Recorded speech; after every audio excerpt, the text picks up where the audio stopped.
The T440p has come a long way since I picked it up, but I still have not upgraded the CPU. As you may have heard, I am revisiting an older generation of ThinkPads, and it was finally time to make up for it with this T61 along with a few other upgrades.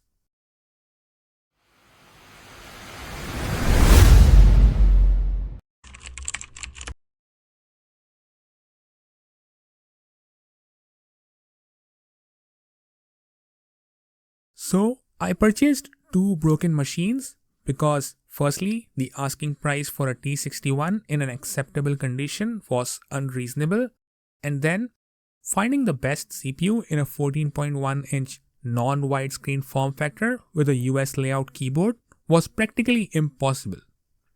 I went with two identical 14.1-inch widescreen models for maximum cross-compatibility of parts. I was still unsure of what size they were until they arrived because, as I've mentioned before, even the sellers do not know. The first machine to arrive was local from within the country, and I knew at least something about its condition. Exactly as described, it came with no battery, had a broken display hinge on the left, with one of the teeth sticking out when closed, but the rest seemed to look okay, except for some keyboard marks on the screen. It booted up to the BIOS as soon as I connected it to the charger, showing 2 GB RAM and an Intel Core 2 Duo T8300 CPU.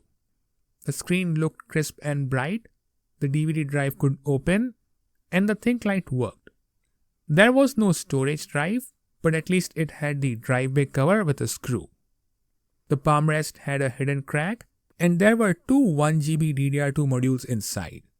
Overall, it was a decent machine for the price, as there were several salvageable parts. I booted it up into a live Linux system and found the screen resolution to be WXGA, just as I expected. I also noticed that the Wi-Fi did not work. While I waited for the other machine to arrive, I gave this one a good cleanup from the outside, just in case. The machine already had a makeover, and when the screen was clean, I noticed a couple of scratches, including this big one, but I thought I would worry about it later. The second one was sold as no power for parts, and it took a long time to arrive from Canada. Apart from the dust and scratches, this one was in perfect condition. The battery was much lighter than I expected. I connected it to the other machine and it did not seem to charge.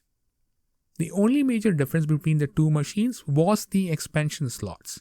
One machine had two triggers for a PC card and an express card, while the other one only had one trigger for a PC card with no trigger for the smart card slot. Now this was starting to appear familiar and traumatic, but I had my hopes high that I would end up with one working machine. So I thought I would start with the machine in better condition, trying to replace power delivery related elements if that would make it work. Otherwise, I could replace all the internals with the one with the broken one, hoping that the internals of ThinkPads would be the same across geographical regions. I tried booting it with minimal components but could not get anything to show any sign of life, as if the motherboard was dead. So I went ahead and replaced the motherboard. I know I say this with every successive machine I do this with, but replacing motherboards on the T61 was my most stressful one yet. Every screw was of a different size, and the chance that I would remember which one came from where was pretty low. This is also when I thought I would drop the Intel Core 2 Duo T9500, which is literally the furthest you can take this machine without having to worry about heat or making hardware changes. I put everything back together, and after the machine successfully started, I noticed a few artifacts on the screen, and that was even more visible on the BIOS screen. So I went ahead and replaced the screen as well. After about an hour, swapping screens between the two machines, it was thankfully all looking great, and it was time for the upgrades. Before proceeding with the rest, I wanted to address the hardware whitelist through Middleton's BIOS. I realized that it won't allow me to flash a BIOS without a fully charged battery. Given that neither of the machines came with a working battery, nor could I find a pre-owned genuine example. I had to settle for an aftermarket battery from eBay, but that gets the job done fine. Once I had the battery, I resumed flashing the Middleton's BIOS. This process is pretty familiar to me, and thankfully it went just as smoothly as it did on the other few machines from that generation. With that taken care of, it was time to get my hands into the hardware once again. As usual, the advertised maximum limit of 4GB RAM was only there because that was the maximum available at that time. As I did not want to overspend on two 4GB DDR2 modules while the RAM prices were sky high, I decided to downgrade the X61S from 8GB to 4GB, which it still wouldn't need anyway, and use those modules in the T61. I tried a couple of storage drives with this machine, but as all of them happened to malfunction, I used a 128GB SATA 3 SSD that I had lying around. For wireless, I used my standard Intel Centrino Ultimate N6300 with the adapter bracket, as I had spares for either of those. The Wi-Fi was still not working, and I realized that the hardware kill switch was turned off. Toggling it back on made it work right away. I finished it off by installing Endeavour OS because I had already put too much time into setting up Void with the other failing storage drives earlier, and not setting it up exactly as I do would save me a lot of time.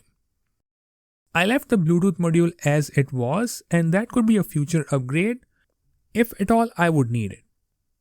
I had a couple of Lenovo barrel chargers, so I did not buy one for this machine.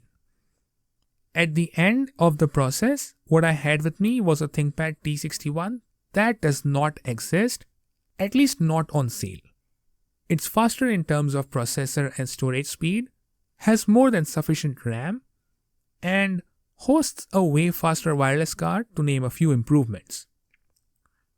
Now, for a 19-year-old machine, this T61 still has a lot going for it and can very well be used for many light to moderate tasks today. With all kinds of ports, an integrated DVD drive, and easy maintenance, it's pretty utilitarian even in 2026. What it does clearly lack is modern ports, a higher resolution screen with better viewing angles, and a discrete GPU for demanding tasks. Now, the only member of this family that I had with me, at least in working condition, was the X61S. On one side, we have this cute little machine prioritizing weight, size, and battery consumption over computing performance. While on the other side, we have a much heavier machine that has many more ports, for which the other one needs a docking station.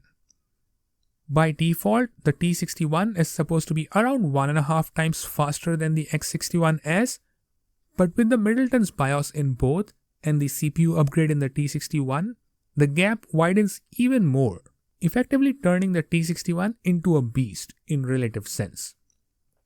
Now let's turn the game up a little by replacing the X61S with the T440p. Now, as much of a beast we turned the T61 into, it's still far from the T440p. Even one of the best CPUs on the T61 cannot compete with that of the mid-level Core i5 CPUs on the T440p. And I still have not upgraded to a higher TDP quad-core i7 CPU. The Wi-Fi upgrade on the T61 cannot match that on the T440p. Even with the Middleton's BIOS, the T61 still runs the SSD on SATA 2 speeds, while the T440p can do it at SATA 3 speeds right out of the box, which is a significant jump. The maximum RAM on the T440p is double that of the T61. And you still cannot use desktop effects on the T61 smoothly, nor play YouTube videos well, given the lack of hardware video decoding. Even if the T440p did not have a discrete NVIDIA GPU, it would still be able to do that smoothly. The 1080p IPS screen upgrade isn't even possible on the T61, at least not in a plug-and-play manner. And that brings me back to admiring how the T440p does pretty much everything better than the T61 while maintaining a very similar form factor. Alright, enough shaming the T61 as it has its own charm. After bringing a dead machine back to life and giving it superpowers, I can finally look myself in the mirror, holding this ThinkPad of course, and leave the shame about the X61 tablet rebuild failure behind. That's all I have for this video. Thanks for watching it till the end. May the maker watch over you. See you in the next video.